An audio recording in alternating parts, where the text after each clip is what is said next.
I'm Father Christopher Gray, the pastor of St. Mary's in Park City.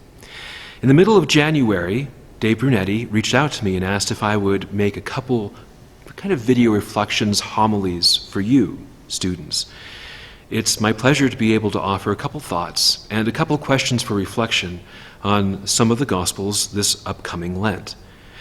Specifically, I'm going to be talking about the second, third, and fourth Sundays, but not in the Gospel that you may hear at Mass. Now, I have to give a little bit of explanation about what's going on here, so just bear with me for a second. So, you may know this. There are 3 cycles of Sunday readings that we share in church.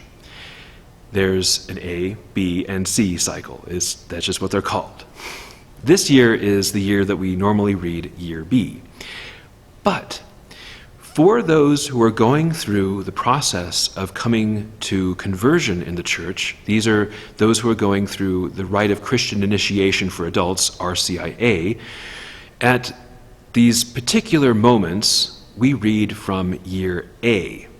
Now, who cares, right? What does that even have to do with anything? Well, there's a kind of progression that we're going through in these readings that gives a really important context for the whole reason why to even go in this interesting path of a choose-your-own-adventure kind of like.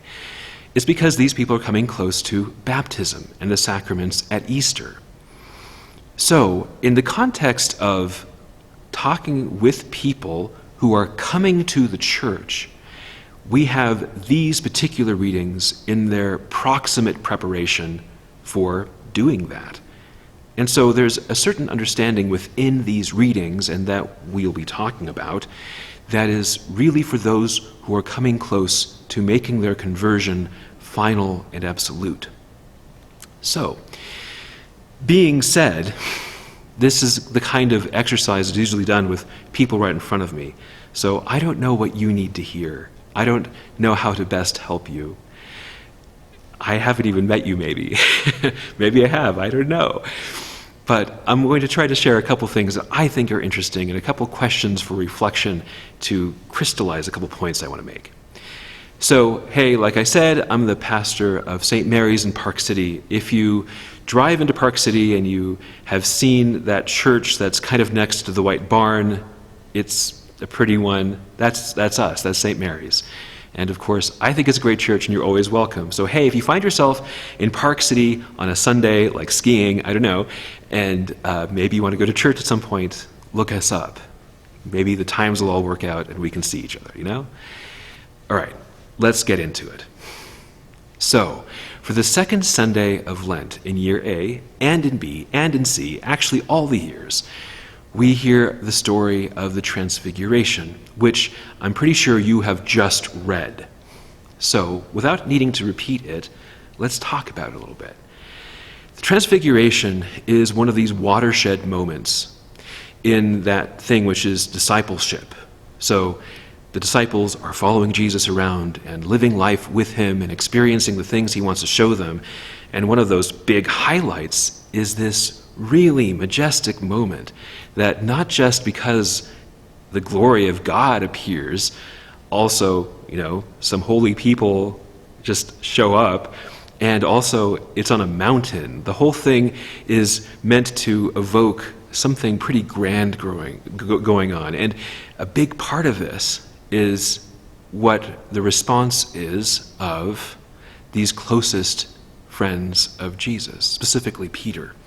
When Peter speaks, kind of note to self, he's always talking on behalf of the rest of them, of the rest of the disciples, of the rest of the apostles. He has kind of an interesting point of view and is a very dear, dear friend of the Lord. Friend, right? Not employee, not just some kind of random person who's associated with them, but friend. Okay, context, right? Let's look at this some more. One of the great things about this moment is, frankly, Peter's response to it.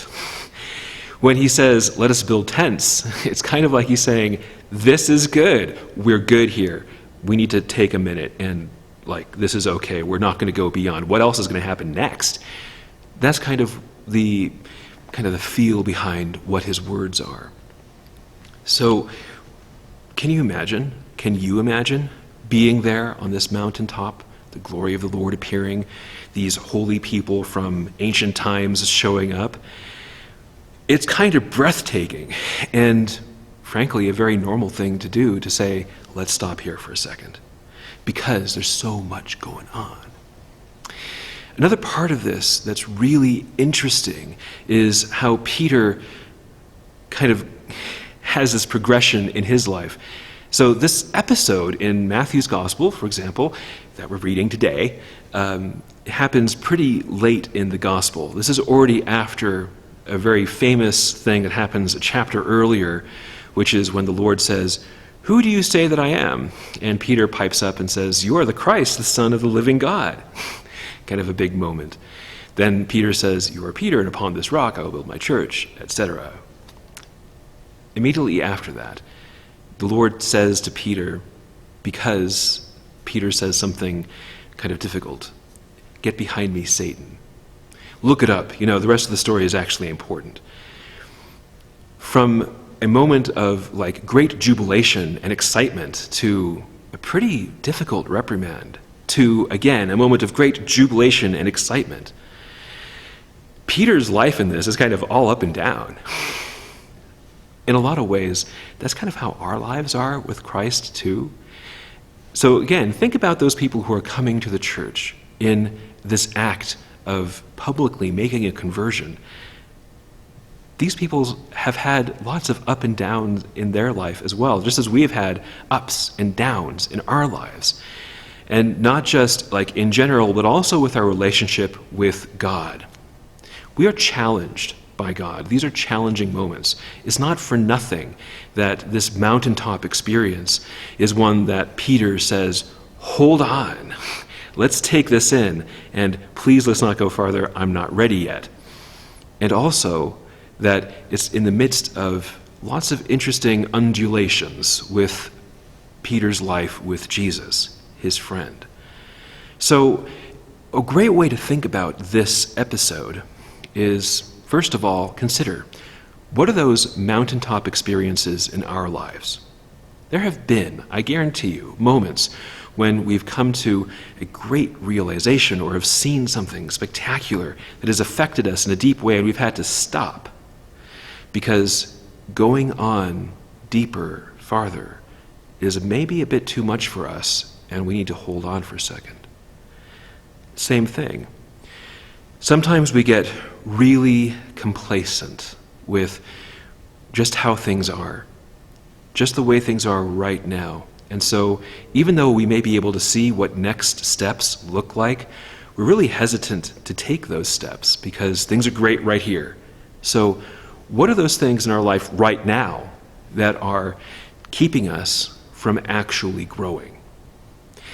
Experiences like this do lead to growth.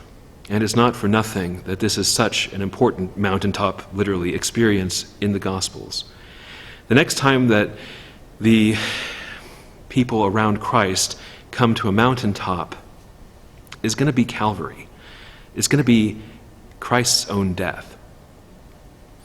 If this were actually a homily, there'd be a couple things in here that I try to do to kind of ask you to reflect some more on these things, especially in that other context of how it really fits into this time leading up to Easter. But instead, this is kind of like class. So I kind of want to invite you to think about these things on your own and to reflect on the questions that I've posed. I hope you have enjoyed this, and now we're going to talk about some other things.